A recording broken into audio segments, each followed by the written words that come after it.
தம்பி பேரறிவாளனோட வேட்பாளர் அறிமுக கூட்டத்தில் ஏறி பேசுகிறேன். அப்போ பேசும்போது எனக்கு மனசில் என்ன பட்டுதோ நான் சொன்னேன். எனக்கு நான் வேட்பாளர் ஆகணும் அந்த அந்த எண்ணம்லாம் இல்லை. எப்படியாவது தமிழ் தேசியத்துக்கு வலு சேர்க்கணும், அதுக்காக நான் பேச ஆரம்பித்தேன். பார்ப்பனர்கள்னாலே அதிகமாக பாஜக பக்கம் தான் இருக்காங்க அப்படின்னு ஒன்று சொல்லப்படுது. நீங்கள் ஏன் பாஜகவுக்கு போகாமல் நாம் தமிழர் கட்சிக்கு வந்தீங்க? நீங்கள் அங்கேயே போயிருக்கலாம்ல. மதம் அடையாளமாக இருக்கவே முடியாது, இனம் மட்டும்தான் அடையாளமாக இருக்க முடியும். இந்தியாவே இனம் சார்ந்து தான் கட்டமைக்கப்பட்டிருக்கு. அப்போது எனக்கு என் இனத்துக்கு எந்த நலன்னு பேசுகிற கட்சி தான் வேணும். பார்ப்பனர்கள் தமிழர்கள், நாங்கள் தமிழ் பார்ப்பனர்கள், நீங்கள் உங்களை ஐடென்டிஃபை பண்ணி பாருங்கள். நீங்கள் பிஜேபிக்கு எதிரான ஆளாக தான் தெரிவிங்க. நாம் தமிழர் கட்சியோட நோக்கம் என்ன, சிந்தனை என்ன, கொள்கை கோட்பாடுகள் என்ன அப்படிங்கிறத பார்த்தா வாக்களிக்கணுமே வழியே வெறும்னே நான் பார்ப்பனருங்கிறக்காக மட்டும் வாக்களிக்க கூடாது. நீங்களும் தமிழன் உணர்ந்து வாக்களிக்கணும்.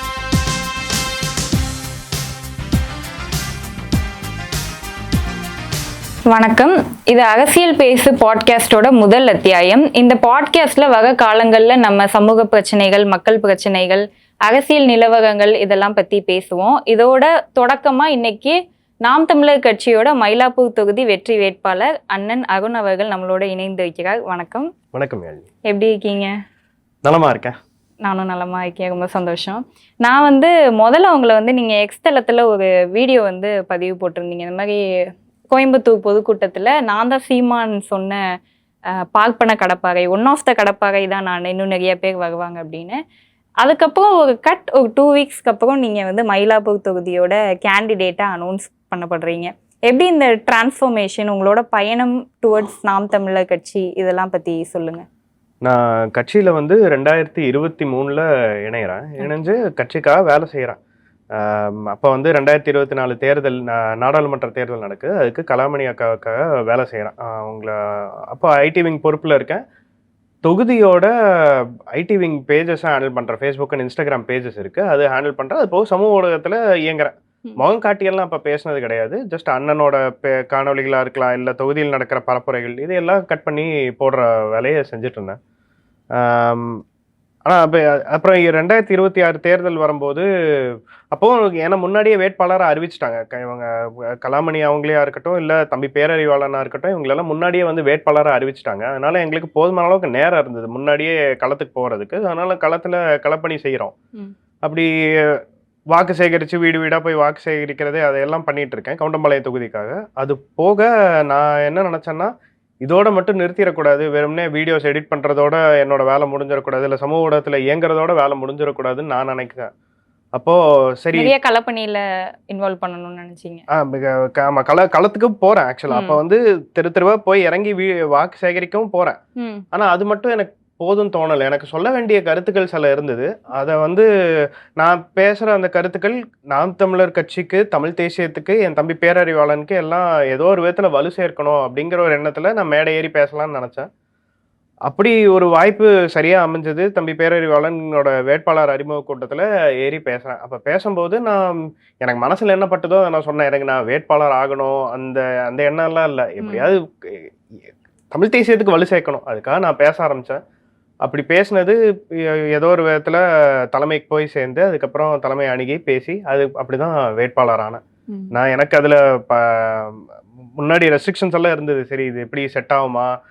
ஏன்னா அவங்க சொன்னது சென்னையில் வேட்பாளர்னாங்க, ஸ்பெசிஃபிக்காக தொகுதி சொல்ல சென்னையில் வேட்பாளர்னாங்க. நான் கோவையில் இருக்கேன், இது இந்த லாஜிஸ்டிக்ஸ் எப்படி செட் ஆகும், பண்ண முடியுமா அப்படிங்கிற ஏகப்பட்ட கேள்விகள் இருந்தது. பட் படிப்படியாக அது அந்த அந்த என் மனசில் இருந்த, எனக்கு நான் போட்டுக்கிட்ட தடைகள் தான் அதிகம்.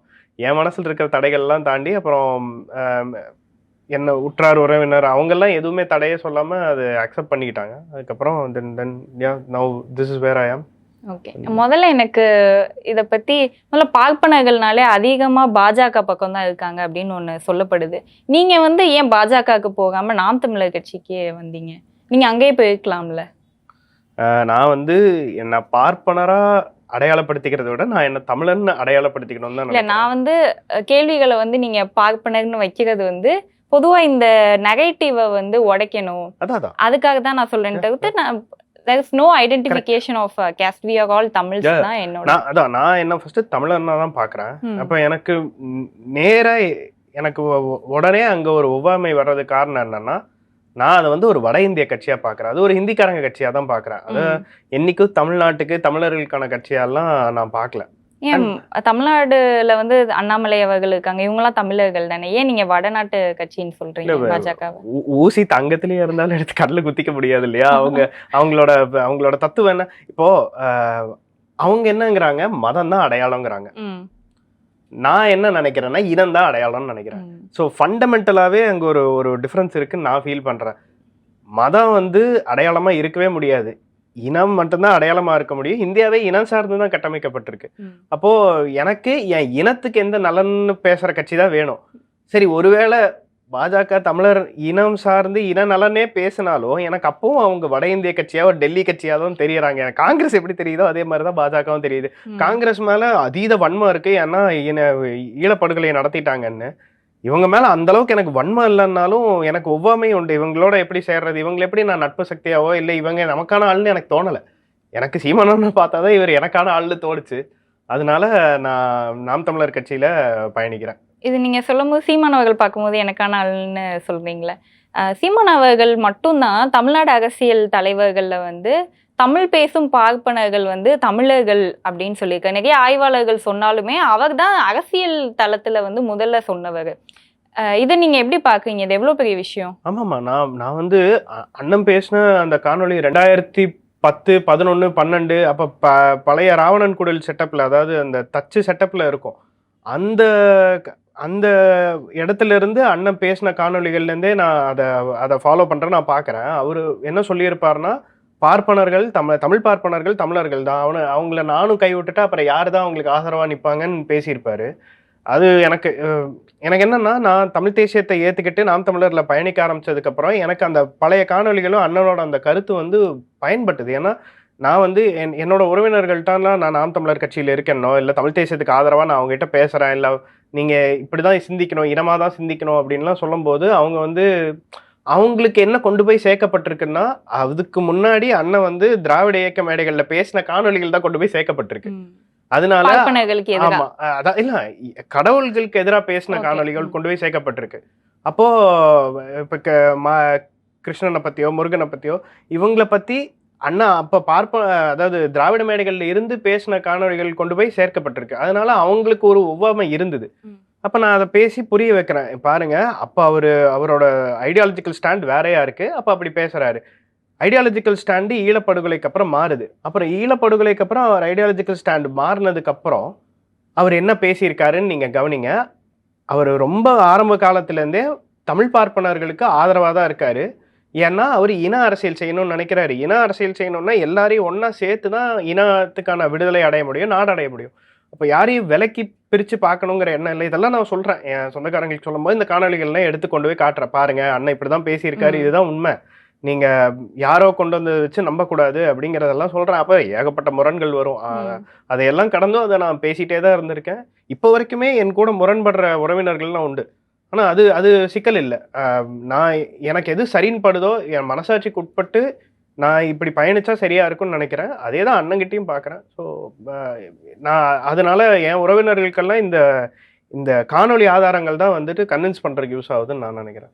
இப்போ பொதுவா அரசியல்ல வந்து பார்ப்பனர்களை வந்து ஒரு தீண்டாமை பண்றாங்க அப்படின்னு நான் மட்டும் சொல்லல. இப்போ ரங்கராஜ் பாண்டே அவர்களே வந்து ரீசெண்டா ஒரு இன்டர்வியூல சொல்லியிருக்காரு, அரசியல் பிரதிநிதித்துவம் கொடுக்கப்படலைன்னு. சீமான் அவர்கள் காணொலியே இருக்கு, தொடர்ந்து அவங்களுக்கு அரசியல் மறுக்கப்படுது அப்படின்னு. ஆனா இப்போ நிறைய கட்சிகள்ல வந்து பார்ப்பனர்கள் வந்து பேசிக் கட்டமைப்புல வந்து அவங்க தான் ஃபவுண்டேஷனா இருக்காங்க. கட்டமைப்புல இன்வால்வ் ஆனாலும் இந்த களத்துல போய் இன்வால்வ் ஆகுறதோ இல்லை கேண்டிடேசிலேயோ அவங்களுக்கு உரிமைகள் வந்து மறுக்கப்படுது. உண்மையிலே மறுக்கப்படுதுன்னு நீங்க நினைக்கிறீங்களா? ரெண்டா பார்க்கணும். முதல் விஷயம் மறுக்கப்படுதுதான். இப்போ நம்ம வந்து விரல விட்டு எண்ணிடலாம். தமிழ்நாட்டு அரசியல்ல இந்த கடந்த 60-70 வருஷத்துல தமிழ்நாட்டு அரசியல்ல எத்தனை பார்ப்பனர்களை நமக்கு தெரியும்னா, நமக்கு தெரிஞ்ச ஒரே பார்ப்பனர் அம்மையார் ஜெயலலிதா தான். அதை விட்டா ஐயா எஸ்.வி. சேகரை தெரியும். இதுக்கு நடுவுல ஹண்டேன்னு ஒரு ஐயா இருந்திருக்காரு. அப்புறம் இப்போ மைத்ரேன்னு ஒருத்தர் திமுகல இணைஞ்சிருக்காரு, அந்த ஐயாவும் பார்ப்பனர் தான். இப்ப நம்ம வந்து அம்மையார் ஜெயலலிதா வந்துட்டு இதுல ஒரு உதாரணமா எடுத்துக்க முடியாது. ஏன்னா அவங்க வந்து ஒரு எக்ஸெப்ஷன், அவங்க ஒரு விதிவிலக்கு. அவங்க வந்து ஒரு நடிகையா இருந்து புகழ் பெற்று அரசியல் கட்சிகள்ல பயணிக்கிறாங்க. அவங்க பார்ப்பனருங்கிறனால அவங்களுக்கு அந்த இடம் கொடுக்கப்படல. அவங்க வந்துட்டு she is an exception. We cannot take her as a sole cause. அப்ப அது இல்லாம யாரெல்லாம் இருக்காங்கன்னு பார்த்தா விரல விட்டு எண்ணிடலாம். பார்ப்பனர் அல்லாத இயக்கம்னு ஒரு இயக்கத்தை தொடங்கி இந்த இன அரசியல்லேருந்து இந்த மொத்தமா அரசியல் நீரோட்டத்திலேருந்தே அப்புறப்படுத்தி அது அவங்களுக்கு எந்த ஒரு உரிமையோ வாய்ப்போ இல்லாம அவங்கள விலக்கி வைக்கிறதுங்கிறது நான் பெரிய தவறுன்னு நினைக்கிறேன். அதை செஞ்சிருக்க கூடாது. அதை செய்யும் போது பிற தமிழ் குடி மக்கள் வந்து அதை ஏத்துட்டு இருக்கவும் கூடாது. அதுக்கு எதிராக பேசியிருக்கணும். நான் இன்னைக்கு வரைக்கும் நான் என்ன பாக்குறேன்னா, திராவிட கட்சிகள்ல பார்ப்பனர்களே இருந்தா கூட இப்போ திமுகல வந்து ஐயா எஸ்.வி. சேகர் இருக்காங்க, இப்போ ஐயா மைத்ரேயன் இருக்காங்க. பார்ப்பனர்கள் திராவிட கட்சியிலே இருந்தா கூட அந்த கட்சியோட கோர் டிஎன்ஏ இருக்குல்ல, அது பிராமின் ஹேட். அது பிராமணிக்கல் ஹேட் கூட இல்ல, அது டெக்னிக்கலா பிராமின் ஹேட் தான். சமாளிச்சு அவங்க சொல்றாங்க பார்ப்பனியத்துக்கு தான் நாங்க எதுக்கு தப்பிச்சுக்குவாங்க. நம்ம அப்படி புடிச்சோம்னா, என்னப்பா இப்படி சொல்றீங்களே உங்க கட்சியில பார்ப்பனர்கள் இருக்காங்கன்னா, இல்ல நாங்க பார்ப்பனியத்துக்கு தான் எதிரி, பார்ப்பனர்களுக்கு எதிரி இல்லைன்னு தப்பிச்சுக்குவாங்க. ஆனா அது உண்மையானா கிடையாது. ஏன்னா அவங்களுக்குள்ள அந்த இன்னேட்டாவே அந்த ஒரு 60-70 வருஷமா அந்த ஹேட் உள்ள ஊட்டி ஊட்டி வளர்த்தி இருக்காங்க. அவங்க கட்சி எடுக்கிற முடிவை சில சமயம் பல்ல கடிச்சுக்கிட்டு சகிச்சுக்கிட்டு போவாங்களே தவிர அவங்களால உளமாற பார்ப்பனர்களை தமிழர்களை பார்க்கவே முடியாது. இப்ப கூட நான் பேசின சில காணொலிகளுக்கெல்லாம் வந்துட்டு திராவிட இயக்கத்தவர்கள் மறுப்பு சொல்லும் போது அவங்க தரைக்குறைவாலாம் பேசுறாங்க. அவங்களுக்கு தெரியாது, அவங்களுக்கு தெரியும். இருந்தாலும் திமுகலையும் பார்ப்பனர்கள் இருக்காங்க, அதிமுகலையும் பார்ப்பனர்கள் இருக்காங்க அப்படிங்கிறது தெரியும். இருந்தாலும் அவங்களால இன்னேட்டா அந்த ஹேட்டை வந்து அவங்களால அதை அழிச்சுக்கலாம் முடியாது இல்லை. ஏன்னா 70 வருஷமா அந்த வெறுப்பை விதைச்சிருக்காங்க. ஸோ அது ஒரு பெரிய அவலம் தான் நான் நினைக்கிறேன். ஏன்னா இப்போ நான் அரசியல்னா என்ன, மக்களின் தேவையும் அதை நிறைவு செய்யற சேவையும் தானே அரசியல். நான் வந்து களத்துக்கு வந்து மக்கள் பிரதிநிதியா நின்று மக்களுக்கான சேவைகளை செய்யணும்னு நினைக்கிறேன். மக்கள் சிக்கல்களுக்கு தீர்வை காணணும்னு நினைக்கிறேன். மக்களுக்காக பணி செய்யணும்னு வரேன். ஏன்னா மக்கள் சேவை மகேசன் சேவைங்கிறாங்க. நான் இறைப்பணி செய்யற மாதிரி நான் செய்யறதுக்காக வரேன், இந்த வேலையை செய்ய வரேன். இல்ல நீ பார்ப்பா, நீ இதெல்லாம் செய்ய வேண்டிய அவசியம் இல்லைன்னு அப்படி ஒரு தீண்டாம நடக்குது. நான் வந்து ஆத்மார்த்தமா உளமாற ஐயோ என் மக்களாச்சே இவங்களுக்காக நான் கூட நிக்கணுமே, நான் அவங்க வலியை உணர்ந்து அவங்க கூட நிற்கும் போது நான் என்னோட குடியவோ என்னோட சாதியை பார்த்து இல்லைன்னு என்னை ஒதுக்கி வைக்கிறாங்கன்னா அதுவும் வர்ணாசிரமம் தானே. பிறப்பால ஒருத்தருக்கு ஒரு வாய்ப்பு வழங்கப்படுது, பிறப்பால ஒருத்தருக்கு ஒரு வாய்ப்பு மறுக்கப்படுதுன்னா அதுதானே வர்ணாசிரமம். பிறப்பாலேயே பார்ப்பனர்கள் ஒரு அயோக்கியங்க அப்படின்னு ஒரு கட்டமைப்பு தமிழ்நாடு அரசியல்ல இருக்கு. அதை நம்ம மறுக்க முடியாது. இதுல வந்து ஐயா ஈவேரா அவர்களுக்கு வந்து பெரிய பங்கு இருக்கு அப்படின்னு நான் நினைக்கிறேன். நீங்க வந்து ஈவேரா ஐயாவை எப்படி பாக்குறீங்க? நான் வந்து அவர் எப்படி பாக்குறேன்னா, அவர் சௌகரியத்துக்கு அந்த சந்தர்ப்பத்துக்கு என்ன தேவைப்படுதோ அதை பேசி அவர் அவர் எடுக்கிற நிலைப்பாடுகள்லாம் வந்துட்டு தான் சார்ந்து தன்னோட நலன் சார்ந்த முடிவுகளா இருக்குமே தவிர மக்கள் சார்ந்து அப்படியான முடிவுகள் இல்லை. இப்போ ஒரு காலத்துல இந்திய எதிர்ப்புக்கு ஆதரவா இருந்திருப்பாரு, ஒரு காலத்துல இந்திய எதிர்ப்புக்கு எதிராக இருந்திருப்பாரு. அப்ப அவருக்கு மொழியில நாட்டமானா கிடையாது, அவருக்கு அங்க இருக்கிற பிற காரணிகள் புறச்சூழல்னால வந்துட்டு அவரு மாறிக்கிறது உண்டு. ஸோ அதனால எனக்கு அவர் மேல அவ்வளோ நல்ல மதிப்பெல்லாம் கிடையாது. எனக்கு அவரோட அவர் பிம்பமா கட்டமைச்சதுலயும் எனக்கு உடன்பாடு இல்லை. நீங்க அவரும் செஞ்சாருன்னு சொல்லுங்க, உங்களை யாரும் மறுக்கல, நீங்க நோ பேசிட்டு போங்க. ஆனா அவரு தான் எல்லாமே அப்படின்னு கொண்டு வந்து எங்க வாயில திணிக்கும் போது கோவம் வருது. அவர்னால தானே இப்ப நீங்க படிச்சு வந்திருக்கீங்க, இன்னைக்கு நீங்க வேலை பாக்குறீங்கன்னா அதுக்கு அவர் தான் காரணம்னு சொல்றாங்க. அதெல்லாம் நீங்க எப்படி பாக்குறீங்க? எல்லாரும் சொல்றதுதான், படிச்சதுக்கு என் தாய் தந்தையர் காரணம், நான் நல்லா படித்தேன், படிக்கிறதுக்கு என்னுடைய ஆசிரியர்கள் காரணம், எனக்கு நான் படிக்கும்போது எனக்கு உறுதுணையாக இருந்த என்னுடைய குடும்பம் காரணம், ஐயா ராமசாமி ஐயா காரணம்னு நான் ஒருபோதும் நினச்சதில்லை. எனக்கு அதில் பின்னாடி லாஜிக்கலாக ஒரு எக்ஸ்பிளனேஷன் இருக்குன்னு தோணலை. எப்படி நான் படித்ததுக்கு அவர் காரணம்னு யாராவது விளக்கி சொன்னாங்கன்னா அதுலேயே டிபேட் பண்ணலாம். I am more than happy to discuss on his activities as well. But நான் அப்படி பார்க்கல. நான் என்ன யோசிக்கிறேன்னா, நான் இப்போ படிக்கிறவன் இருந்தான்னா அவன் எங்கே இருந்தாலும் படிச்சிட முடியும். படிக்கணுங்கிற நோக்கம் இருக்கணும், அதுக்கு ஓரளவுக்கு அகச்சூழல் சரியா இருந்ததுன்னா போதும், படிச்சிடலாம் தான் நினைக்கிறேன். அதுக்கும் இந்த திராவிட இயக்கத்துக்கோ இல்லை ஐயா ராமசாமி ஐயாக்கும் தொடர்பு. ஏன்னா இப்போ அவரு இயக்கம் காண்றதுக்கு முன்னாடி ஐயா ரெட்டமலை சீனிவாசன் இருந்திருக்காருல்ல, அவரு நல்ல ஸ்காலர் ஆச்சு. அப்போ அங்கேயே அவங்களோட வாதம் உடைபட்டு போயிடும்ல. இன்னும் நான் ஏகப்பட்ட தலைவர்கள் சொல்ல, ஏகப்பட்ட சமூக செயற்பாட்டாளர்களை சொல்ல, அவரெல்லாம் பார்ப்பனர் அல்லாதவர். ஆனா ஐயா ஈவே ராமசாமி இந்த இந்த இந்த களத்துக்கு வந்து வேலை செய்யறதுக்கு முன்னாடியிலிருந்தே அறிஞர்களாகவும் புலவர்களாகவும் ஸ்காலர்ஸாகவும் இருந்தவங்க எத்தனையோ பேர் இருக்காங்க. ஸோ அதுலேயே ஐ கேன் அந்த வாதத்தை ஈஸியாக உடைச்சிடலாம். It's very easy to break their argument. It's very shallow argument. Tamil சமூகத்துல வந்து பார்ப்பனர்களுக்கு வந்து பெரிய பங்களிப்பு இல்லை, அவங்களாம் ஒரு ஜாதி வெறியர்கள் அப்படின்னு ஒரு நெகட்டிவ் வந்து இருக்கு. ஆனா நம்ம வரலாறு எடுத்து பார்த்தோம்னா விடுதலை போராட்டங்கள்ல வாஞ்சிநாதனா இருக்கட்டும், முதல் தமிழ் சங்கத்துல வந்து பார்ப்பனர்களோட பங்களிப்பு, மற்றும் ஊவே சாமிநாத ஐயர் அவர் இல்லைன்னா நம்மளுக்கு நிறைய தமிழ் இலக்கியங்களோட தொகுப்பு வந்து நம்மளுக்கு கிடைச்சிருக்காரு. மேலும் தமிழ் தான் பாரதி தான் தமிழ் அப்படின்னு சொல்லக்கூடிய மகாகவி பாரதியார், பகுதிமார் கலைஞர், இப்படின்னு ஏகப்பட்ட பார்ப்பனர்களோட கான்ட்ரிபியூஷன் வந்து நம்மளோட சொசைட்டில இருக்கு. இன்ன வரைக்குமே நிறைய பேர் இருக்காங்க. ஆனால் அரசியல்ல பிரதிநிதித்துவம் கொடுக்கலனாலும் இந்த கன்ஸ்ட்ரக்ஷன் பேஸ்மெண்ட்ஸ்ல வந்து நிறைய பேர் இருக்காங்க. ஆனா தொடர்ந்து இதே நெகட்டிவை இன்ன வரைக்கும் விடாப்பிடியா வந்து செட் பண்ணிட்டே இருக்காங்க. அதுக்கு காரணம் என்ன? ஏன் தொடர்ந்து இதை கடைபிடிக்க வேண்டிய அவசியம்? திராவிட கட்சிகள் ஏன் இதை ரொம்ப முனைப்போட பண்ணிக்கிட்டே இருக்கு?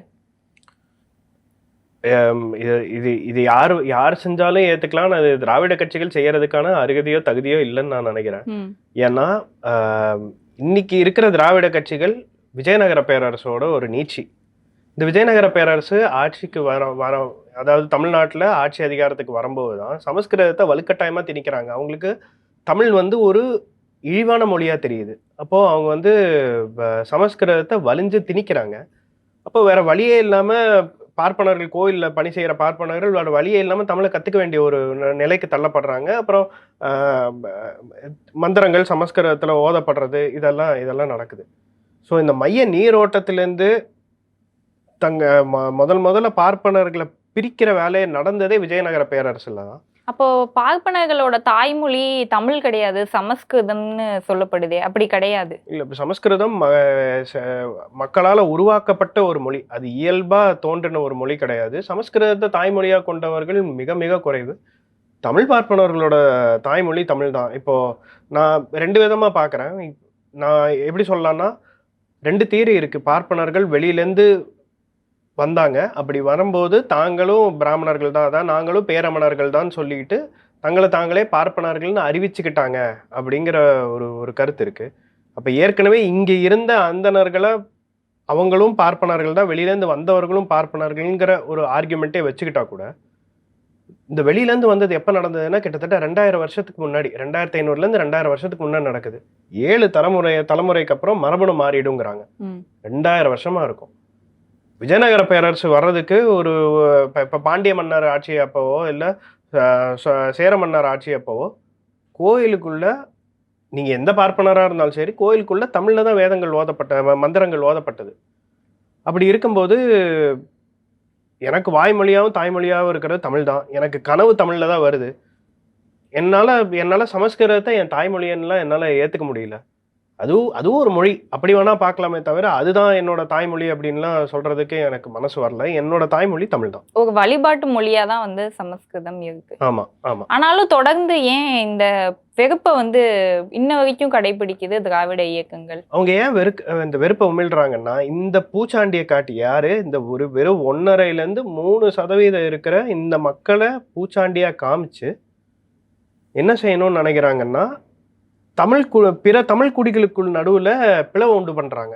பாரு, அவன் கெட்டவன், அவன் பிரச்சனை அப்படிங்கிறத காமிச்சு இவங்களுக்குள்ள பிரிச்சாள்ற சூழ்ச்சிய, இவங்களுக்குள்ள ஒரு பொது எதிரியா காமிச்சு. சீமானவர்கள் கூட சொன்னாங்க, திருடேன்னு சொல்லுவான், ஆனா இவன் தான் திருடேன். ஆமா, அது அந்த வேலையை சரியா செஞ்சுக்கிட்டே இருக்காங்க.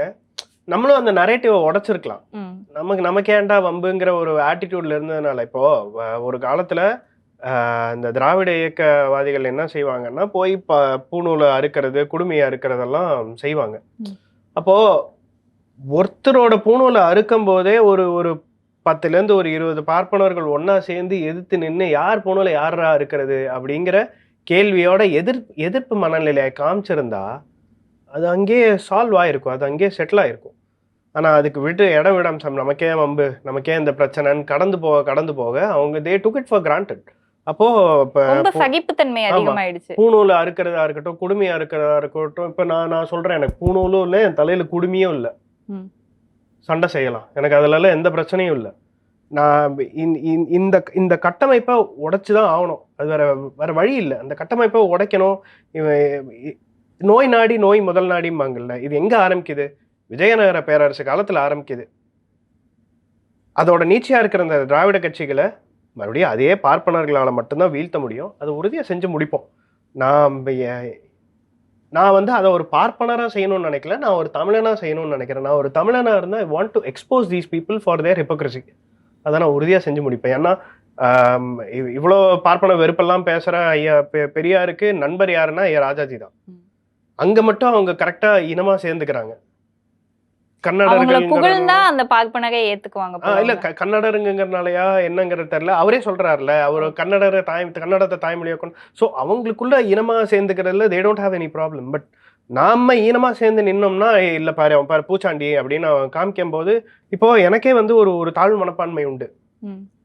நம்ம பார்ப்பனரா இருக்கோமே, நம்ம நின்ன வேட்பாளரா நின்னா ஏத்துக்குவாங்களா, இந்த மக்கள் நம்மள ஒருத்தரா அவங்கள என்னைய பார்ப்பாங்களாங்கிற ஒரு தாழ்வு மனப்பான்மை உண்டு.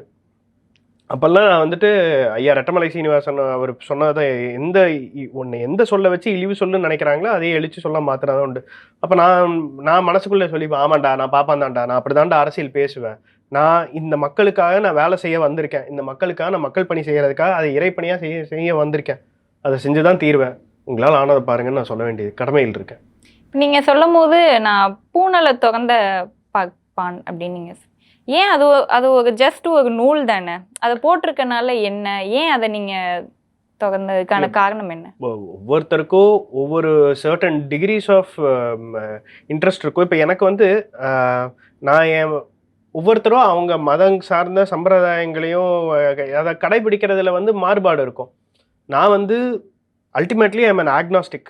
நான் வந்து என்ன நினைக்கிறேன்னா, நம்ம மனித மூளையால கடவுளை புரிஞ்சிக்கவே முடியாதுன்னு நினைக்கிறேன். இறைத்தன்மையை புரிஞ்சிக்கவே முடியாது. புரிஞ்சிக்க நினைக்கிறது ரொம்ப கஷ்டம்.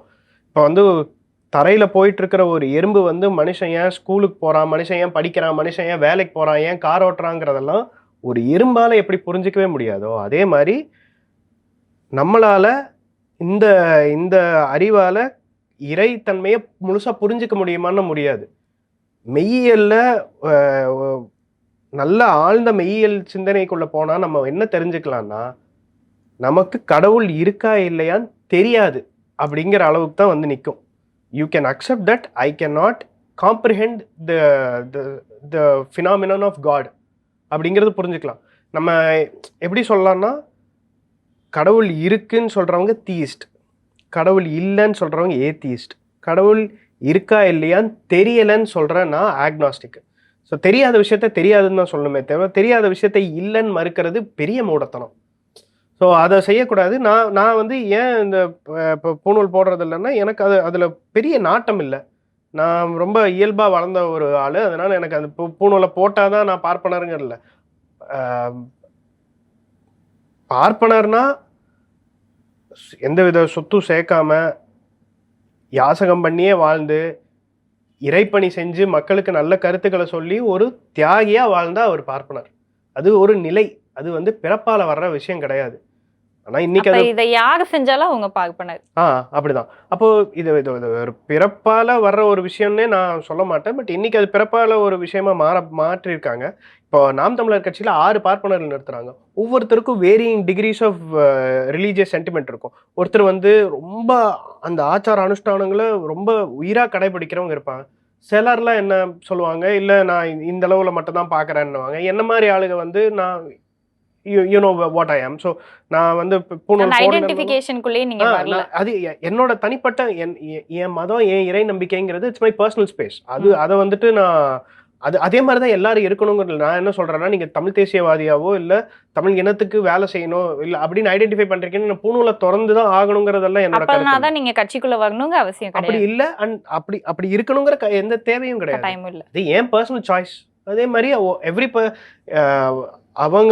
அவங்களாவே ஏத்துக்கணுங்கிறது தான் அண்ணனோட எண்ணமும். அதனால அப்படியே ஏத்திக்கிறதுக்கு தயாரா இருப்பாங்கிறது தான் நான் சொல்ல வரேன். அடிப்படையில தமிழ் தேசிய சிந்தனையை ஏத்துக்கொண்டு வந்தா போதும். ஆமா, இன விடுதலைங்கிற ஒரு கோட்பாடை ஏத்துக்கிட்டு வரணும். தமிழர்களுக்குன்னு ஒரு நாடு உருவாகணும். ஏன்னா நமக்குன்னு ஒரு நாடு இருந்தது, தமிழீழங்கிற ஒரு நாடு இருந்தது. அந்த நாட்டை நம்ம கிட்ட அநியாயமா அடிச்சு புடுங்கிட்டாங்க. அந்த நாடு நம்ம கிட்ட இருந்து போயிருச்சுங்கிற ஒரு ஒரு ஒரு விழிப்புணர்வு கூட இல்லாத ஒரு ஒரு சமூகமா நம்ம இருக்கோம். அப்ப அது இல்லாம அந்த நாட்டை நம்ம திருப்பி எடுக்கிறதுக்காக நம்ம அரசியல் செய்யணும். குறைஞ்சபட்சம் அரசியல் கூட செய்யலைன்னா அது நமக்கு ஒரு கேவலம். அப்ப நம்ம நாட்டை நம்ம திருப்பி எடுக்கிறதுக்கு நம்ம அரசியல் செய்யணும். அது அப்படி அரசியல் செய்யும் போது இனமா நின்றுதான் செய்யணும். குடிகளாவோ மதமாவோ நின்னெல்லாம் அரசியல் செய்ய முடியாது. இனமா நின்று செஞ்சாதான் அந்த அரசியல் வெற்றி அடையும். அண்ட் ஆல்சோ நெகட்டிவா யோசிக்காம பாசிட்டிவ் தாட் ப்ராசஸோட வேலை செய்யணும். நேர்மறை சிந்தனையோட வேலை செஞ்சோம்னா அதுக்கான வழி பிறக்கும்னு நான் உறுதியா நம்புறேன். இப்போ பிஜேபியை பத்தி உங்களோட கருத்து என்ன? நீங்க சொல்லிட்டீங்க மதவாதம் பிஜேபி பண்றாங்க அப்படின்னு. ஆனாலுமே பார்ப்பனர்கள் நிறைய பேர் பிஜேபியை அவங்களோட ஒரு சேஃப் பிளேஸா பாதுகாப்பா நினைக்கிறாங்க. ஆனா தமிழ்நாடு அரசியல்ல திராவிடமும் பாஜகவும் நான் ஒண்ணுன்னு சொல்லுவேன். ஏன்னா திராவிடமும் எந்த வகையான பிரதிநிதித்துவமும் அரசியல்ல கொடுக்கல, பாஜகவுமே சீட்ஸ் கொடுக்கவே இல்லை. ஹெச் ராஜா அவர்களுக்கு சீட் கொடுத்தாங்க. ஆனா அதையும் நீங்க சொன்ன மாதிரி ஒரு எக்ஸெப்ஷனா கொடுக்கலாமே தவிர்த்து அவர் பார்ப்பனர் அதுக்கான இடஒதுக்கீடு கொடுக்கணும்னு கொடுக்கல.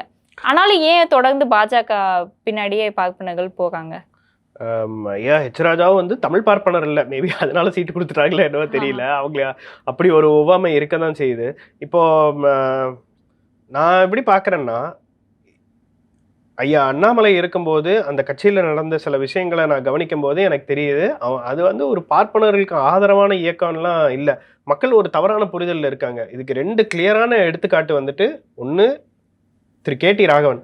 அவர் செய்யறது அது தவறு தான், அதெல்லாம் நான் ஒன்றும் சொல்லலை. ஆனால் அதை எக்ஸ்போஸ் பண்ணுறதுக்கு அந்த கட்சிக்குள்ளேயே ஒரு வேலை நடக்குது இல்லை. அந்த கட்சிக்குள்ளேயே ஒரு வேலை நடந்து அது தலைமையோட அப்ரூவல் இல்லாமல் அது எக்ஸ்போஸ் ஆயிருக்காது. Which is a shame. You should not go against your own party. நீங்கள் அப்படி பண்ணியிருக்கக்கூடாது. ஆனால் அதையும் மீறி ஏன் செய்கிறாங்க? ஏன்னா அந்த இடத்துல அவங்க இவரை வெளியே ஏற்றணும். அவர் ஒரு மைனாரிட்டி கம்யூனிட்டியில் இருந்தாலும் பரவாயில்ல, அவரை வெளியேற்றணும்னு நினைக்கிறாங்க. Same goes for SV Shekhar. அவரோட கெப்பாசிட்டியோ அவரோட நாலேஜை பயன்படுத்திக்க முடியாமல் அவரை ஒதுக்கி வைக்கிறாங்க. அவர் விலகி போகிறாரு. நான் பார்க்குற வரைக்கும் மிச்ச திராவிட கட்சிகள் எப்படி பார்ப்பனர்களை அணுகுதோ அதே மாதிரி தான் பாரதிய ஜனதாவும் பார்ப்பனர்களை அணுகுதுன்னு தான் நான் நினைக்கிறேன். அங்கே ஒன்றும் ஸ்பெஷல் ப்ரிவிலேஜ் ட்ரீட்மெண்ட்லாம் இருக்குன்னு எனக்கு தோணல. அவங்க ஹிந்துத்துவான்னு பேசுறது இவங்களுக்கு ஏதோ ஒரு விதத்தில் தமிழ் பார்ப்பனர்களுக்கு தங்களோட ஆதரவான மைண்ட் செட்டில் இருக்கிற கட்சி அப்படிங்கிற ஒரு தவறான புரிதலில் இருக்காங்க. நான் சேலஞ்ச் பண்ணி சொல்கிறேன், நீங்கள் தமிழன் ஐடென்டிஃபை பண்ணி பாருங்க, உங்களுக்கு அவங்க எதிரியாக தெரியுவாங்க. நீங்கள் பார்ப்பனர்கள் தமிழர்கள், நாங்கள் தமிழ் பார்ப்பனர்கள், நீங்கள் உங்களை ஐடென்டிஃபை பண்ணி பாருங்க, உங்களுக்கு நீங்கள் பிஜேபிக்கு எதிரான ஆளாக தான் தெரிவிங்க. நீங்கள் ஹிந்துன்னு ஐடென்டிஃபை பண்ணிக்கிட்டா there okay. But if you identify as your ethnicity, they are not okay with it. They are not cool with it. ஏன் இன அடையாளங்களை இந்த கட்சிகள் புறக்கணிக்குது? இப்போ திமுக என்ன சொல்றாங்களா, நம்மளாம் திராவிடர்கள் அப்படின்னு. ஆனால் திராவிடம்னா என்னன்னு கேட்டால் அவங்களே ஒரு கட்டத்துக்கு மேலே அது ஒரு பொலிட்டிக்கல் வேர்டு, அது உணர்வு, ரொம்ப கேட்காதீங்க அப்படின்னு சொல்லிடுவாங்க. இந்த பக்கம் பாஜக தேசப்பற்ற மதம் வழியாக தான் நம்மளால் அடைய முடியும், நாமெல்லாம் ஹிந்துத்துவா அப்படின்னு சொல்லுது. இப்படி 2 தரப்பும் சொல்லிட்டு இருக்கிறதுக்கு நடுவில் சீமானவர்கள் மட்டும் நாம் எல்லாருமே தமிழகா ஒன்று கூடணும், இன உணர்வு வேணும் அப்படின்னு சொல்றாரு. ஏன் தமிழ் தேசியம் இதை சார்ந்து நம்ம சிந்திக்கணும்னு நீங்க நினைக்கிறீங்க? ஏன் தமிழ் தேசியம் சிந்திக்கிறதுக்கு முன்னாடி பிற தத்துவங்கள் என்ன சொல்லுதுங்கிறத ஒரு தெளிவடைஞ்சுக்கணும்னு நான் நினைக்கிறேன். இப்போ திராவிட கட்சிகள் திராவிடம் சொல்லுது இல்லையா? திராவிடம்னா அது ஒரு சமஸ்கிருத வார்த்தை. த்ரன்னா 3ன்னு அர்த்தம். ஏக்கம்னா 1, துவேன்னா 2, த்ரன்னா 3. விட்டுன்னா கடற்கரைகள் சேரும் இடம்னு அர்த்தம். விட்டுன்னா 3 கடற்கரைகள் சேர்ற இடம்னு அர்த்தம். பேசிக்கா என்ன சொல்ல வராங்கன்னா பெனின்சுலா அப்படின்னு சொல்ல வராங்க. தீபகற்பம். அதுதான் எக்ஸாக்டான டிரான்ஸ்லேஷன் அதுதான்.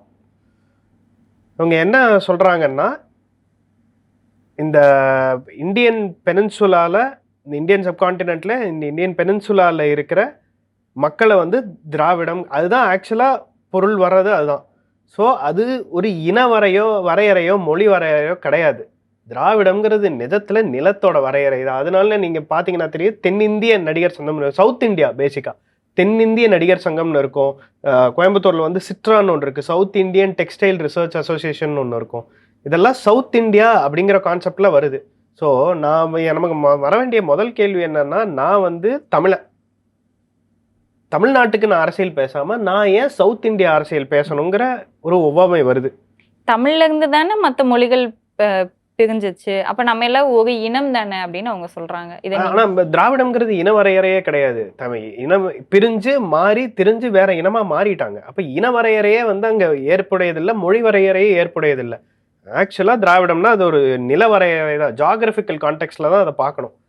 அப்படி பார்க்கும்போது அது வந்துட்டு வெறும் அந்த சவுத் இந்தியாக்கான அரசியல் பேசுறோங்கிற ஐடியால தான் வந்து நிற்கும். அவள நிலைமையை பாருங்க.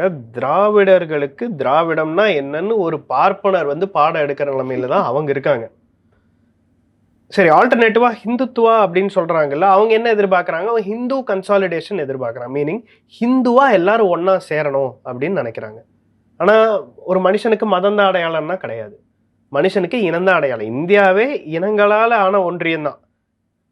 தமிழ் இனத்துக்குன்னு தமிழ்நாடு இருக்கு, மலையாள இனத்துக்குன்னு கேரளா இருக்கு, கன்னட இனத்துக்குன்னு கர்நாடகா இருக்கு, தெலுங்கு இனத்துக்குன்னு ஆந்திராவும் தெலுங்கானாவும் இருக்கு, மராட்டி இனத்துக்குன்னு மகாராஷ்டிரா இருக்கு, ஒரிய இனத்துக்குன்னு ஒரிசா இருக்கு. இனங்களாதான் இந்தியாவே கட்டமைக்கப்பட்டிருக்கு. அடிப்படையில இந்துக்கள் தானே, அதையும் விடணும்னு அவங்க சொல்றாங்களே.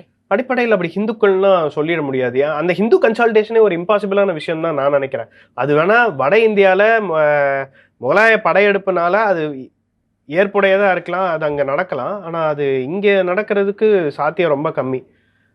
ஏன்னா இங்க வந்து கெடா வெட்டி கோயில்ல பலி கொடுக்கறவங்களும் ஹிந்து தான், சைவமா இருக்கிறவங்களும் ஹிந்து தான். ஸோ இது அது நீங்க அப்படி ஹிந்துன்னு பார்த்துக்கிட்டா அதுல ஒரு வாஸ்ட் ஸ்பெக்ட்ரம் இருக்கும். இந்த ஹிந்து அந்த ஹிந்து ஏத்துக்க மாட்டாரு, அந்த ஹிந்து இந்த ஹிந்து ஏத்துக்க மாட்டாரு. ஹிந்து வந்து அந்த ஹிந்துங்கிறதே ஒரு வாஸ்ட் ஸ்பெக்ட்ரம் தான். அதுக்குள்ளேயே ஏகப்பட்ட மாற்றங்கள் பிரிவுகள் இருக்கு. அப்படி அவங்களால ஒன்னா கன்சால்டேட் பண்ண முடியும். ஆனா இனமா கன்சால்டேட் பண்ணிடலாம். மொழியும் இனமும் தான் மக்களை இணைக்கும். மதம் அப்புறம் சாதி இதெல்லாம் வந்து மக்களை பிரிக்கும். அதனால வந்துட்டு நம்ம இனமா சேர்றதுதான் சரியா இருக்கும். இனமா சேர்ந்தாதான் அந்த இனத்துக்கான நலனுக்காக வேலை செய்ய முடியும். என் இனத்துக்குன்னு 1008 பிரச்சனை இருக்கு, அதுக்கு ஃபோக்கஸ் பண்ணுமே தவிர நம்ம மதத்தை காப்பாற்றணும்னோ இல்லை போலியா திராவிடம் சாதியை காப்பாற்றணும், இல்லை போலியா இருக்கிற திராவிடங்கிறத காப்பாற்றணும், அப்படி வேலை செய்யக்கூடாது. அது சரியாகவும் இருக்காதுன்னு நினைக்கிறேன். இப்போ இப்படி இருக்க சூழ்நிலையில வந்து சீமான் அவர்கள் 6 பார்ப்பனர்களை வந்து வேட்பாளராக அறிவிச்சிருக்காரு. தமிழ்நாடு அரசியலில் வந்து எந்த கட்சியுமே இது செய்யாத ஒரு விஷயம். 2021 எலெக்ஷனில் கூட திமுக வந்து நாங்கள் எந்த பார்ப்பனருக்குமே வந்து சீட் கொடுக்கலங்கிறதெல்லாம் ரொம்ப பெருமையாக சமூக நீதிங்கிற மாதிரி பேசிகிட்டு இருந்தாங்க. பாஜகவும் நம்ம சொன்ன மாதிரி அதே இதில் தான் வருது, சீட்ஸ் வந்து கொடுக்கறது இல்லை. அப்போ இந்த ஒரு துணிச்சலான முடிவு வந்து எவ்வளோ பெரிய விஷயம். ஏன் இது தமிழ்நாடு அரசியலில் ஒரு பெரிய தாக்கத்தை ஏற்படுத்தும் நீங்கள் நினைக்கிறீங்க? என்ன ஒரு அவலம் பாருங்க, பார்ப்பனர்களுக்கு நான் சீட்டு கொடுக்கலங்கிறது பெருமையா, அதுல என்ன பீத்திக்க வேண்டியது இருக்குன்னு தெரியல. நாம் தமிழர் கட்சி அதுல ஒரு ரெவல்யூஷனரியான ஒரு ஐடியாலஜி கொண்ட கட்சி தான். ஏன்னா நம்ம இப்போ 6 பார்ப்பனர்கள் கொடுத்துருக்காங்கன்னு பேசுறோம். ஆனா உண்மை என்னன்னா 2016 இதே மயிலாப்பூர் தொகுதியில வேட்பாளர் ஒரு பார்ப்பனர் தான். 2021 தேர்தலில் ஒரு குயர் சமூக சகோதரிக்கு வாய்ப்பு கொடுத்துருக்காங்க. திருப்பி 2026 பார்ப்பனர்கள் கொடுக்குறாங்க. இப்போ 6 பார்ப்பனர்களுக்கு கொடுக்குறாங்கல்ல, அது வந்து ஒரு கேம் சேஞ்சிங் மூவ்னு நான் நினைக்கிறேன். ஏன்னா அந்த பெர்ஸ்பெக்டிவை, அந்த நரேட்டிவை அது பெரிய அளவில் உடைக்குது. அவங்களால வந்துட்டு எப்படி சொல்றது, அவங்கள இப்போ இந்த மூவை அவங்களால கவுண்டரே பண்ண முடியாது. இதை கவுண்டர் பண்ணுறதுக்கு அவங்களால மறுபடியும் அவங்க இதே அளவுக்கு பார்ப்பனர்களுக்கு வாய்ப்பு கொடுப்பாங்கன்னா கம்மி, கொடுக்கறது கஷ்டம்.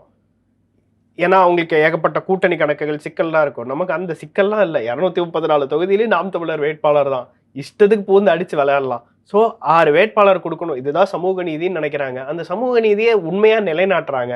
இன்னும் ஒரு படி மேலே போய் சொன்னோம்னா, இன்னைக்கு இருக்கிற இந்த ரிசர்வேஷன் சிஸ்டம் இருக்குல்ல, அதுவே டெக்னிக்கலாக ஒரு வர்ணாசிரமம் தான். அது இப்படி வேர்ட்டிக்கலா இருக்கிற சிஸ்டமை எடுத்துட்டு அது ஹரிசான்டலா எல்லாம் பக்கவாட்டில் அடுக்கணும்னு நினைக்கிறோம். அவங்க குடிவாரி கணக்கெடுப்பு எடுத்து எல்லாம் என்னென்ன கம்யூனிட்டி வந்து என்னென்ன ரேஷியோல ப்ரொபோர்ஷன்ல இருக்காங்கிறத அந்த குடிவாரி கணக்கெடுப்பு எடுத்து அந்த குடிகளுக்கு ஏத்த மாதிரி இடஒதுக்கீடு கொடுத்துட்டா. அதான் சீமான் அவர்களும் அடிக்கடி ஆமா, சாதி வகை reservation. குடி கரெக்ட். இது வந்து எடுக்கணும், குடிவாரி கணக்கெடுப்பு, சாதிங்கிறது வேண்டாம், குடிவாரி கணக்கெடுப்பு. அதான் சீமான் அவர்களும் சொல்றாங்க குடிவாரி கணக்கெடுப்பு வந்து எடுக்கணும்னு அதிகமா வலியுறுத்துறாங்க. ஆனாலும் இதை வந்து இவங்க பண்ணவே மாட்டாங்களே இன்ன வரைக்கும். அதுக்கு காரணம் என்ன? அது பண்ணா அவங்களுக்கு இருக்கிற ஒரு இன்செக்யூரிட்டின்னு தான் நினைக்கிறேன். அவங்களோட பாப்புலேஷன் என்ன, ஸ்ட்ரென்த் என்னன்னு தெரிஞ்சிடும்னு நினைக்கிறாங்க. நான் வந்து அதே மாதிரி ஒரு சிறுபான்மை குடியிலேருந்து வந்தவன் தான். நான் சொல்றேன், தைரியமா இருங்க, அதெல்லாம் ஒன்றும் பிரச்சனை இல்லை, நீங்க எடுக்கலாம். நீங்க எடுக்கலினாலும் பரவாயில்ல, நாங்க வந்து உறுதியா எடுப்போம். அண்ணன் வந்தா உறுதியா குடிவாரி கணக்கெடுப்பு எடுப்போம். நான் என்னோட கனவு என்னன்னா 100% ரிசர்வேஷன். எல்லா குடிகளையும் கணக்கெடுத்து அந்தந்த குடிகளுக்கு ஏற்ற பிரதிநிதித்துவம் கொடுத்து அவங்க கையில பிரிச்சு கொடுத்து போகடான்னு போயிடணும். அதுதான் சரியா இருக்கும். இப்போ இருக்கிற இந்த வெர்டிக்கல் சிஸ்டம் இருக்கு இல்லையா, மேலே வந்துட்டு ஓசிக்கு, அதுக்கப்புறம் பிசி எம்பிசி, அதுக்கப்புறம் எஸ்சி எஸ்டி, அது சரியா இருக்குன்னு எனக்கு தோணலை. ஓகே, இது வரைக்கும் அந்த அந்த அந்த மாதிரி ஒரு சிஸ்டம் இருந்திருக்கலாம். பட் இதுக்கப்புறம் அது மாறிடும்னு நினைக்கிறேன். குடிவாரி கணக்கு நான் எதிர்பார்க்கறது என்ன, நாங்கள் 3% இருக்கோமா, பார்ப்பனர்களுக்கு 3% ரிசர்வேஷன் வந்தே ஆகணும். உங்களுக்கு பிடிச்சிருக்கோ பிடிக்கலையோ, அதுதான் சமூக நீதி, அதை நிலைநாட்டி தான் ஆகணும். அதுக்கு வேலை செய்யணும். அதுதான் சரியா இருக்கும்னு நான் நினைக்கிறேன். அப்போ நீங்க வர்ணாசிரம முறையை வந்து ஏத்துக்கலையா நீங்க? ஆமா, நான் வர்ணாசிரம முறையை 100% நிராகரிக்கிறேன். நான் அந்த மாதிரி இருக்கணுங்கிற கட்டாயம் கிடையாது. இப்படிதான் இருக்கணும், இது ஏத்துக்கிட்டு தான் ஆகணும், அந்த மாதிரிலாம் எந்த அவசியமும் இல்லை. ஒரு காலத்துல மதங்கள் நாட்டை ஆண்ட காலம் இருக்கு. இப்போ அதெல்லாம் தாண்டி ஐடியாலஜிஸ் ஆளுது. Communism, capitalism, socialism, left wing, right விங்னு இந்த மாதிரி ஐடியாலஜிஸ் ஆளும்போது இன்னும் போய் வர்ணாசிரமங்கிறது பிறப்பால உயர்வு தாழ்வு இருக்குன்னு நம்புறது வர்ணாசிரமம். அதை நான் முழுமையா மறுக்கிறேன். இன்னும் பழைய கதைகளையே சொல்லி சொல்லி ஒரு அரசியல் பண்ணப்படுது. நான் கதைகளை கூட கேட்டுக்கங்க, நீங்க தெரிஞ்சுக்கங்க. ஆனா அதை நீங்க நம்புறதா இல்லையாங்கிறது உங்க அறிவுக்கு. நீங்க மெய்ப்பொருள் காண்பது அறிவு. ஐயா திருவள்ளுவர் வழியில சொல்லணும்னா மெய்ப்பொருள் காண்பது அறிவு. என்ன வேணா வரட்டும், நீ உன்னோட சிந்தனைக்கு அதை உட்படுத்தி அது சரியா இருக்கான்னு சிந்திச்சு பார்க்கணும். சிந்திச்சு பார்த்து சரியா இருக்குன்னா செயல்படுத்தலாம். ஏன் சிந்தனைக்கு பார்க்கும்போது வர்ணாசிரமம் சரின்னு எனக்கு தோணலை. அதனால நான் அதை மறுக்கிறேன், முழுசா மறுக்கிறேன். இப்போ சீமானவர்கள் வந்து இந்த மூவ் பண்ணிட்டாங்க, இந்த வேட்பாளர்கள் பார்ப்பனர்களுக்கு வந்து சீட்ஸ் வந்து அலோகேட் பண்ணதுனால இது கண்டிப்பா ஒரு பெரிய அளவில் ஒரு இம்பேக்ட் வந்து ஏற்படுத்தும். ஏன்னா அவர் வந்து காமிச்சிட்டாரு, பார்ப்பனர்களுக்கு வந்து சீட்ஸ் கொடுத்துருக்கத வந்து எதிர்க்க திராவிடர்கள் வந்து ஆதி தமிழர்களை வந்து பொது தொகுதியில வந்து நிக்க வச்சிருக்காரு. எல்லா சமூகத்துக்கும் வந்து அவர் இடஒதுக்கீடு கொடுத்துருக்காரு. பண்டாரம் சமூகத்திற்கும் வேட்பாளராக அறிவிச்சிருக்காரு. இதெல்லாம் பத்தி பேச மாட்டாங்க. இப்போ அவங்களுக்கு வந்து எந்த ஒரு மூவுமே இல்லை. அவர் பொதுவாக அறிவிச்சிட்டாரு, முஸ்லிம்ஸ், கிறிஸ்டின்ஸ், தமிழ் குடிகள் எல்லாருக்குமே பிரதிநிதித்துவம் இருக்கு அப்படின்னு. நாம் தமிழர் கட்சி எல்லாருக்கான கட்சியுமா மக்கள் மத்தியில இன்னைக்கு பார்க்கப்படுது. அப்ப இவங்க எப்படி அடுத்த கட்ட ஸ்டெப்ஸ் எடுப்பாங்கன்னு எனக்கு தோணுதுன்னா, இப்ப திராவிட கட்சிகள்ல இருக்க இப்ப ஐயா எஸ்.வி. சேகர் இவங்களெல்லாம் வச்சு ஏதாவது மூவ் பண்ணுவாங்கன்னு எனக்கு தோணுது, இதை கவுண்டர் பார்ட் பண்றதுக்கு. பேசட்டும், அவங்களோட அரசியலை செய்யட்டும். அதுக்கு எதிர அரசியலை தாராளமாக செய்யலாம். நமக்கு மாவீரர்களின் ஆன்மா துணை நிற்குது, தேசிய தலைவர் இருக்காரு. அதனால தானாவே அவங்க என்ன மூவ் பண்ணாலும் அஃப்கோர்ஸ் அவங்களும் மனுஷங்க தானே. They are not going to, they might work against me, but they not bad people. So அதனால வந்துட்டு அவங்க செய்யட்டும். அவங்க செஞ்சா அதுக்கான கவுண்டரும் பண்ணுவோம். நீங்க செய்யவே நாங்க செய்ய மாட்டோம், பேட் பீப்புள்னு டேக் பண்ண மாட்டோம். ஆமா, அது உங்க கேம்ப்ல இருக்கிற பிராமண பார்ப்பனர்களா இருந்தாலும் சரி, உங்க கேம்ப்ல இருக்கிற பிறமொழியாளர்கள் யாரா இருந்தாலும் சரி, அரசியலுக்கு வர எல்லாருமே வந்து மக்கள் பணி செய்யணுங்கிற ஏதோ ஒரு உந்துதலோட தான் வராங்க. அதனால அவங்களோட அடிப்படையில பேசிக்கா அவங்களோட நோக்கம் கொஞ்ச அளவாவது நல்லது இருக்கும். ஸோ நான் எல்லாத்துக்குள்ள இருக்கிற நல்லதை தான் பார்க்கணும்னு நினைக்கிறேன். கெட்டதை தெரிஞ்சுக்கணும், ஆனால் கெட்டதை மட்டுமே எடுத்துக்கிட்டு செயல்படணுங்கிறதுல உடன்பாடு இல்லை. அதனால வை நாட், அவங்களோட அரசியலை செய்யட்டும், நான் என் அரசியல் பதிலுக்கு செய்யறேன், அவ்வளவுதானே. இப்போ சமஸ்கிருதம் வந்து தொடர்ச்சியா வந்து கோயில்கள்ல, தமிழ் கோயில்கள்ல இன்னும் வழிபாட்டு மொழியாவே இருக்கு. இதை அகற்றணும்னு வந்து தமிழ் தேசியம் செயல்பாட்டாளர்கள் நாம் தமிழர் கட்சி சீமான் அவர்களும் சொல்றாரு. ஏன் வந்து தமிழ் வழியில வந்து வழிபாடு நடத்தணும் அப்படின்னு நீங்க நினைக்கிறீங்க? நான் இப்போ வந்து இந்த அகற்றுறதுங்கிற சொல்லுக்கு நான் உடன்படலை. ஏன்னா நம்ம அந்த நெகட்டிவ் கானடேஷன்ல எதுவும் பேசுறதுக்கு நான் விருப்பப்படலை. நான் பாசிட்டிவாவே சொல்றேன். தமிழ் கோயில்கள்ல இப்ப எப்படி அனைத்து குடிகளும் அர்ச்சகர் ஆகணுங்கிற நீங்க சொல்றாங்க, அரசாங்கம் சொல்லுது. அனைத்து குடிகளும் அர்ச்சகர் ஆகணுமா? ஆமா, ஆகணும். இப்பவும் பார்ப்பனர்கள் அல்லாத பிற குடி மக்கள் வந்து அர்ச்சகர்களா இருக்காங்க. ஆனா உள்ள போய் அவங்களுக்கும் நிர்பந்தம் என்னன்னா, அவங்க போய் சமஸ்கிருதத்துல மந்திரங்களை சொல்ல வேண்டிய ஒரு நிர்பந்தம் இருக்கு. அப்படி ஒரு நிர்பந்தம் இருக்கணுங்கிற அவசியம் இல்லை. இறைவனை அடையிறதுக்கு இந்த மொழிதான் அந்த மொழிதான் இல்லை, எல்லா மொழியிலையும் இறைவனை அடைய முடியும். ஸோ நான் உறுதியா நம்புறது என்னன்னா, கோவில்கள்ல தமிழ்ல தான் வழிபாடு நடக்கணும், தமிழ்ல தான் மந்திரங்கள் ஓதப்படணும், கோவில்ல தமிழ்ல தான் வழிபாடு முழுமையா நடக்கணும்னு நான் நம்புறேன். ஏன்னா தமிழ் இறைவனின் மொழி, இறைவன் தெய்வத்தின் மொழி. அது அந்த மொழியை தவிர்த்துட்டு நம்ம வந்து சமஸ்கிருதமோ இல்லை வேற எந்த மொழியை கொண்டு போய் அங்கே ரீப்ளேஸ் பண்றதுலையும் எனக்கு உடன்பாடு இல்லை. எப்படி கொள்கை மொழி தமிழோ அதே மாதிரி வழிபாட்டு மொழியும் தமிழா தான் இருக்கும். பார்ப்பனர்களுக்கு தமிழை ஏத்துக்கிறதுல இல்லை சமஸ்கிருதத்தை ஐயோ விட்டுருவோமோ அந்த அந்த எண்ணமெல்லாம் இல்லை. ஆக்சுவலா they are very open minded people. They understand இதுக்கு இது அந்த தமிழுக்கு பின்னாடி இருக்கிற அந்த உன்னதமும் தமிழோட தொன்மையும் அவங்களுக்கு தெரியும். அது ஒரு ஸ்டிக்மா. நம்ம வந்து தமிழை விட சமஸ்கிருதத்தை விட தமிழ் தான் உயர்ந்ததுன்னு சொன்னா நம்ம கம்யூனிட்டிலேருந்தே நம்மளை வித்தியாசமா பார்ப்பாங்களாங்கிற ஒரு பயம், அதுல ஒரு ஸ்டிக்மா இருக்கு. அதெல்லாம் உடச்சி எறிஞ்சிடலாம். அதெல்லாம் சும்மா நம்ம மனசுக்கு நம்மளே போட்டுக்கிற ஒரு விலங்கு தானே தவிர, அதில் இப்போ நான் சொல்றேன்ல, எனக்கு தமிழ் தான் உன்னதமான மொழி, இந்த மாதிரி எல்லா பார்ப்பனர்களும் தமிழ் தான் முக்கியம். நான் இது தமிழ் பார்ப்பனர்களுக்கு மட்டும் சொல்லல, கர்நாடகாவில் இருக்கிற கன்னட பார்ப்பனர்கள் இருக்காங்கன்னு வைங்களேன், இல்லை கன்னடா பிராமின்ஸ்னு வச்சு, அவங்களுக்குமே கன்னடம் தான் உன்னதமான மொழியா தெரியணும். அவங்க கோயில்கள்லையும் கன்னடம் தான் இனம் சார்ந்து கட்டமைக்கப்பட்டிருக்கிற நாட்டில் அந்த இனத்துக்கான மொழி தான் வழிபாட்டு மொழியா இருக்கணும்னு நான் நம்புறேன். அவங்கவுங்களோட தேசிய இனங்களை அவங்க வந்து கடைபிடிக்கணும், இன உணர்வு இருக்கணும், அவங்கவுங்களோட இன உணர்வு. 100%. ஓகே, இப்போ இன்னொரு நரேட்டிவ் என்ன அப்படின்னா, பார்ப்பனர்களை வந்து இங்கேயுமே வந்து இந்த திராவிட கும்பல் வந்து ஈவன் முஸ்லிம்ஸ் கிட்ட கூட வந்து இங்க பாருங்க இவங்க பூச்சாண்டி அப்படின்னு சொல்லப்படுது. நீங்க வந்து எப்படி நினைக்கிறீங்க? இந்த பொதுவா வந்து முஸ்லீம்கள் அப்படின்னாலே அவங்க ஒரு ஆன்டி நேஷனல், அவங்க ஒரு தீவிரவாதிகள் அப்படிங்கிற ஒரு நரேட்டிவை வந்து இப்போ பார்ப்பனர்களுக்கு எப்படி இவங்க வந்து பிறப்பாலேயே அயோக்கியங்க அப்படின்னு கட்டமைக்கப்படுதோ, இதே மாதிரி தான் முஸ்லீம்ஸையுமே வந்து அவங்க ஒரு தீவிரவாதி அப்படின்னு வந்து சில கும்பல்ஸ் வந்து தொடர்ந்து இந்த நரேட்டிவை செட் பண்ணி அவங்களோட அரசியலை பண்ணிட்டு இருக்கு. அதை நீங்க எப்படி நினைக்கிறீங்க? இங்க இருக்கிற திராவிட கட்சிகள் வந்து என்ன செய்யணும்னு நினைக்கிறாங்கன்னா, அவங்க ஒரு மைனாரிட்டி கன்சாலிடேஷன் நோக்கி நகர்றாங்க. அவங்க மொழியில மைனாரிட்டி கன்சாலிடேஷன், நான் அந்த வாதத்தை ஏத்துக்கல, ஒரு புரிதலுக்காக சொல்றேன். அவங்க மொழியில வந்து அது ஒரு மைனாரிட்டி கன்சாலிடேஷன்னா, இஸ்லாமிய தமிழர்களும் கிறிஸ்தவ தமிழர்களும் எனக்கு வாக்களிக்கணும்ன்ற நினைக்கிறாங்க. அப்போ இந்த கன்சாலிடேஷன் நடக்கணும்னா இவங்க ரெண்டு பேர்த்துக்கும் எதிரியா யாரையா ஒருத்தரை காட்ட வேண்டிய தேவை இருக்கு. அந்த எதிரி ஹிந்துத்துவான்னும் அந்த ஹிந்துத்துவாவை ப்ராபகேட் பண்ற ஒரு மைனாரிட்டி கம்யூனிட்டியா பார்ப்பனர்கள் இருக்காங்கிற மாதிரி ஒரு நரேட்டிவை செட் பண்ணி அவங்க ஒரு மைனாரிட்டி கன்சால்டேஷனை செய்யறாங்க.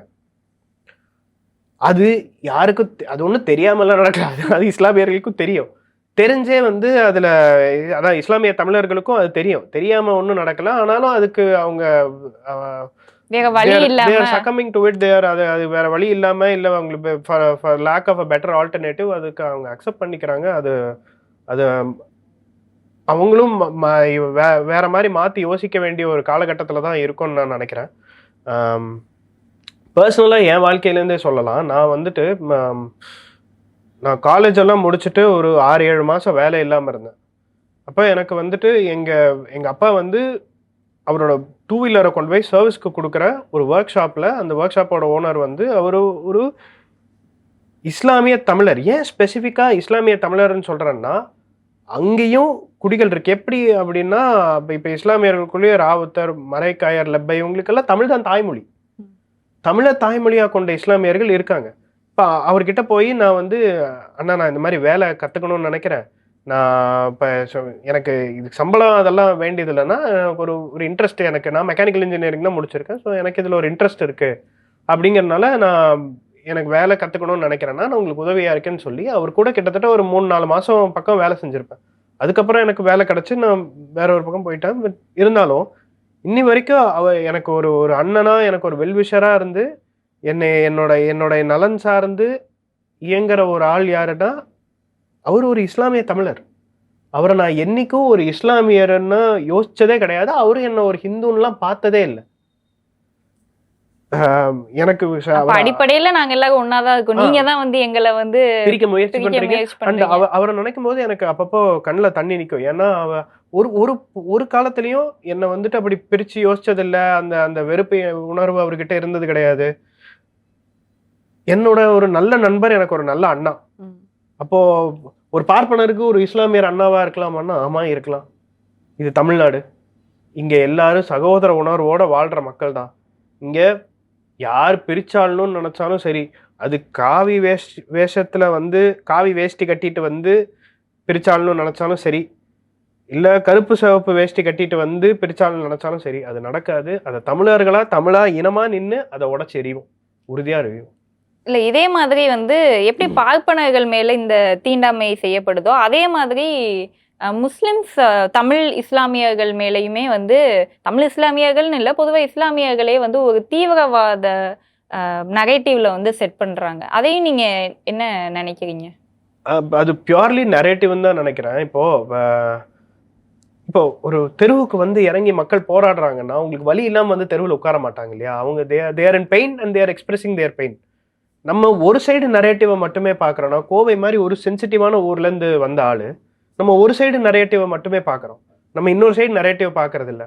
நம்ம எல்லாரும் கோவை குண்டுவெடிப்பை யோசிக்கிறோம். ஆனால் அந்த கோவை குண்டுவெடிப்பு நடக்கிறதுக்கு காரணமாக என்ன இருந்தது, அதுக்கு எப்படி அரசாங்கமும் காவல்துறையும் துணை போச்சு, இஸ்லாமியர்கள் அங்கே எப்படி பாதிக்கப்பட்டாங்கிற நரேட்டிவை யாருமே கொண்டு போய் சேர்க்கல. அது நாம் தமிழர் கட்சி தான் சேர்க்குது. சகோதரர் இடுமாவனம் கார்த்தி வந்துட்டு கோவையில் ஒரு பொதுக்கூட்டத்தில் மிக தெளிவாக அதை விளக்கி பேசியிருப்பாரு. எப்படி வந்துட்டு அன்னைக்கு இருந்த ஆர்எஸ்எஸ் இயக்கமும் காவல்துறையும் சேர்ந்து என்ன வேலையை செய்யணும்னு நினச்சிது. ஒரு காவல்துறை அதிகாரி கொல்லப்படுறாரு. அப்போ அரசும் காவல்துறையும் சேர்ந்து ஒரு என்ன மாதிரியான ஒரு கலவரத்தை உண்டாக்குறாங்க. அந்த கலவரத்தோட நீட்சியாக எப்படி அடுத்த கட்ட நடவடிக்கைகள்லாம் நடக்குதுன்னு, அது ஒரு பட்டர்ஃப்ளை எஃபெக்ட் மாதிரி. எங்கேயோ ஒரு இடத்துல ஒரு சின்ன விஷயம் நடந்தது பெரிய கேஸ்கேட் எஃபெக்ட்ல பெருசாக போகுது. அதனால வச்சுக்கிட்டு அப்படி ஒரு சம்பவத்தை வச்சுக்கிட்டு ஒரு குடிமக்களையோ இல்லை ஒரு மதத்தை பின்பற்றுற மக்களையோ நம்ம வந்து விலக்கி பார்க்கவே முடியாது. 1000 இருந்தாலும் இஸ்லாமிய தமிழர்கள் அவங்கள பிரித்து பார்க்கறது மிகப்பெரிய தவறு. அதை நம்ம செய்யவே கூடாது. எல்லா கேள்விகளும் நான் உங்ககிட்ட கேட்டுட்டேன். கடைசி கேள்வியா இதை நான் கேட்கணும். அப்போ பார்ப்பனங்கிற எண்ணம் வந்து எனக்கு இல்லை. பேசிக்காக அந்த ஐடென்டிஃபிகேஷனுக்குள்ளே நான் வரல. நான் ஒரு தமிழர் அப்படின்னு சொல்கிறீங்க. எந்த விதத்துலையும் வந்து நான் இந்த குடியில் பிறந்துட்டேன், நான் பார்ப்பனராக பிறந்துட்டேன், அதனால ஒரு பெருமிதத்தோடு நீங்கள் என்னைக்காவது நினச்சிருக்கீங்களா உங்களை? ஒருபோதும் கிடையாது. எனக்கு என்னோட குடினாலேயோ எனக்கு பெருமை என் இனம்தான். எனக்கு பெருமை நான் தமிழங்கிற இனம், என் மொழி தமிழ்ங்கிறதுல தான் எனக்கு பெருமையை தவிர எனக்கு என் குடியில் ஒரு பொட்டும் பெருமை கிடையாது. அதில் எந்த உன்னதமும் இல்லை. ஏன்னா it happens by chance. So அதனால் அதை ஒரு பொட்டும் நான் சீரியஸாக எடுத்துக்கிறதில்ல, அது கருதுறதில்ல. நான் என்னைய பார்க்குற மக்களும் நான் வந்து ஒரு பார்ப்பனருங்கிறனால எனக்கு வாக்களிக்கணுமான்னா கூடாது. ஏன்னா எனக்கு எதிராக நிற்கிற என்னோட எதிர்கட்சிகளே எனக்கு எதிராக நிற்கிறவங்க கூட பார்ப்பனர்களே வேட்பாளரை நிறுத்த வாய்ப்பு இருக்குது. நான் தமிழன்னு நினச்சி வாக்களிக்கணும். நான் வந்து தமிழ் தேசியவாதிங்கிறக்காக வாக்களிக்கணும். நான் கொண்டு இருக்கிற தமிழ் தேசியங்கிற ஒரு உன்னத கொள்கைக்காக வாக்களிக்கணும். நாம் தமிழர் கட்சி நம்ம சில சமயம் நம்மளை தாண்டி we have to see a bigger picture. கழுகு பார்வையிலேருந்து பார்க்கும்போது நாம் தமிழர் கட்சியோட நோக்கம் என்ன, சிந்தனை என்ன, அவங்களோட கொள்கை கோட்பாடுகள் என்ன அப்படிங்கிறத பார்த்தா வாக்களிக்கணுமே வழியே வெறும்னே நான் பார்ப்பனருங்கிறக்காக மட்டும் வாக்களிக்கக்கூடாது. நீங்கள் வாக்களிக்கிற மாதிரி இருந்துச்சுன்னா நான் ஒரு தமிழங்கிற சிந்தனையோட நீங்களும் தமிழன்னு உணர்ந்து வாக்களிக்கணும். அது ரொம்ப முக்கியம். மயிலாப்பூர் தொகுதியில் இருக்கிற பார்ப்பன மக்கள், நான் ஒரு தமிழன், நான் இந்த பையனும் தமிழன் தான், இந்த பையனுக்கு நான் வாக்களிக்கிறேன் அப்படி சிந்திச்சு வாக்களிச்சாதான் சரியா இருக்கும். என் கண்ணில் உண்மை இருக்கு, நேர்மை இருக்குன்னு நினைச்சா, நான் ஏந்தி இருக்கிற கொள்கை நமக்குன்னு ஒரு நாடு அடையணுங்கிற கொள்கை நேர்மையா இருக்கு, சரியா இருக்குன்னு நினைச்சா நீங்க எனக்கு வாக்களிக்கலாம். ரொம்ப ஒரு ரெவல்யூஷனரி ஒரு விஷயத்த வந்து சொல்லியிருக்கீங்க. பார்ப்பனர்னு எனக்கு ஓட்டு போடாதீங்க, இதை தான் சீமான் அவர்களும் சொல்லுவாரு. நீ ஜாதி பார்த்து ஓட்டு போட்டால் எனக்கு தீட்டு, அதே தான் நீங்கள் சொல்லுங்க, பார்ப்பனர்னு ஓட்டு எனக்கு வேண்டாம், தமிழர்னு ஓட்டு போடுங்க அப்படின்னு. தொடர்ந்து நிறையா விஷயங்கள் வந்து உங்ககிட்ட இன்னைக்கு பேசுனதுல எனக்கு ரொம்ப மகிழ்ச்சி.